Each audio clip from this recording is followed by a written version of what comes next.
Good morning, everyone, and welcome to the Orange Design and Hexen podcast, where we help people with their organic SEO and marketing efforts. We've started a new podcast to help people understand some of the inner aspects of SEO, marketing, the cost, the timelines, the innermost workings of what goes on when you hire an agency to do that. And part of that series is answering common questions that we get asked. And probably one of the most frequent is, once I start SEO, how long will it take to get rankings? We get asked that at least, I would say, once or twice a week, just because people, even if they're already working with the agency, they've already got that time frame, got years invested, some of them months invested, and they haven't really seen the fruits of their investments, so to speak. They have a lot of questions regarding that. So that's something when they're vetting us, when they're looking at switching agencies, or if it's a new business that's being established, or they're looking to hire an agency to begin with and begin working with the agency to start their organic SEO strategy. So one of the most important things to remember about organic SEO versus AdWords or social media, or paid social media marketing specifically, is organic SEO is not going to be your overnight strategy. This is not the instant gratification. This is not the, we can rank you in one day, 1 week, or 1 month. Now, normally, yes, you can have some things that rank quickly, but when you're looking at all the different phrases, all the different keywords that someone can search for to find either your products or your services or your business in general, that's going to take a lot of time to influence the search engines to change their existing index and replace existing people who rank above you with your website links and articles. So one of the things I want to talk about is what happens during an SEO audit or SEO campaign. The first few months are normally dedicated to making updates to the site, whether that be, page titles, site maps, descriptions, headers, on-page content, the overall structure of the site, how the site is interlinked, how external links happen from the site. And then we have to wait for the search engine spiders to crawl and index those changes. One of the things that goes into organic SEO campaigns taking a long time is you cannot immediately judge whether your results were a success. Obviously, we have tons of different data that we've collected over the years. I've been doing this for almost 2 decades, but it's not an instant thing. You can't just look at it and say, hey, we did that, this is going to be a success. Now, there are rules that should be followed, provided by Google and the other search engines. Generally speaking, we'll focus on Google more heavily just because their market share is much higher. But you have to take and track and study any new positions, any changes that you see in any tracking software, and then watch, rinse, repeat, and then react. As you can hear just from me talking about it, it's not really a fast process. And one of the things that we have to be careful of is, we don't want to falsely react to a potential positive or ignore any negatives.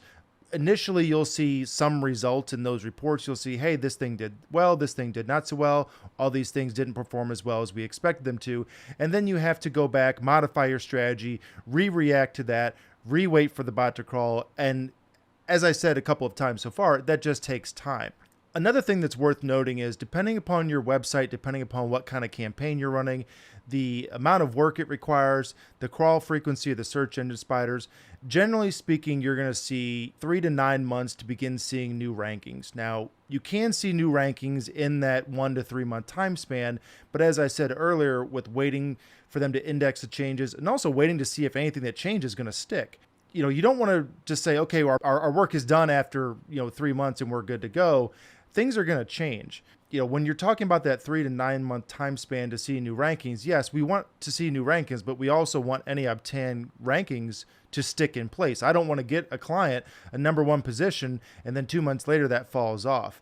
So before we get into the different factors that go into that, I want to talk about how you can go about influencing the time frame to make that happen a little bit quicker. One of the practices that we use at our agency, one of the factors that's going to go into that is how much work is being done on the account, meaning how much content is being produced, how many signals are being sent across the web, which means how many new links are being established, how many new mentions does your business have across the web from trusted sources. Trusted sources meaning, the backlink providers that have bigger domain authorities and have more trust with Google in general.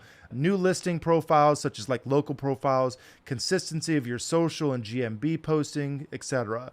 So if you're just doing a little bit of content work and you have a small investment in your organic SEO strategy, that's ultimately going to lead to a longer period of time before you start seeing rankings that are established and also established consistently across the board, because Google doesn't have enough to work with.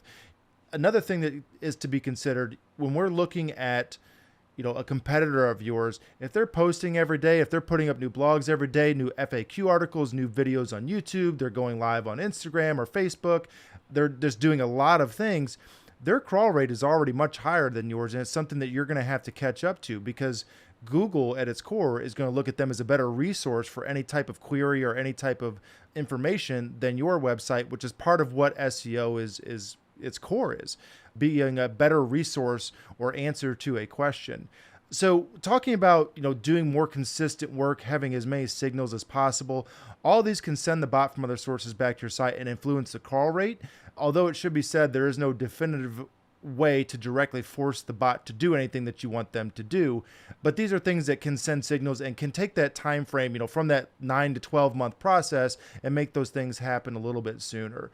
Let's talk about once you have that higher crawl rate. People are like, well, why do I have to keep doing SEO once I've done something? Well, first of all, as you take over other people's positions, you're not going to make any friends. Everybody that's going to optimize their website, spend and money into organic SEO or paid campaigns, they're not doing that just to make themselves happy. They're doing it to obtain additional business. So as you take over these positions, you're going to have to defend them. Going back to the factor of crawl rate, once you have that high crawl rate, once we're doing all these things and producing these blogs, these articles, these top level pages, all these different mentions across the web, etc., you don't want to let that drop for a consistent period of time. Once we have Google's attention, we want to keep it. We want to keep it high. We want to keep their interest in your site, interest in your business, interest in your profiles in general. And once you have that good crawl rate, you want us to do whatever we can to keep it high so that when we produce new media, that is indexed much faster, that is indexed in higher positions based upon our previous history of providing quality work to them. And ultimately, that's going to lead to a faster crawl rate, which could mean potentially a faster ranking for any new things that's produced. So if you have any questions about what we discuss on these podcasts, I know we've been going on for a little bit of a minute here and things can get a bit technical. We do answer people's questions for free. We want you to reach out to us. We want you to help you understand these processes. And ultimately, if that leads us to working together, that's going to be a great thing for both of us. And we do believe in, good business is good mutual business. So reach out to us. We'll leave links to our websites and other resources in the description. Also our phone number and places where you can contact us and follow us. Have a great day, everyone. And we hope to hear from you soon.